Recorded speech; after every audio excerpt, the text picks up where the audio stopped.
President, by unanimous position, you are now excused from the hearing, Mr. Thank you for attending. Thank you, sir. Thank you na, sir. Whether you like it or not, kasi itong mga kaibigan niyo po rito, gusto na po kayong ipa-relax po, Mr. President.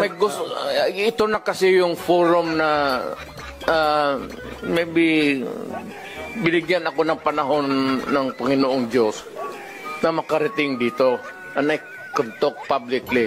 Alam naman lahat ng mayors yan, kulang talaga ang suporta.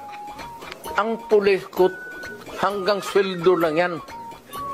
May pag-utos, walang gasolina, walang pang-follow up.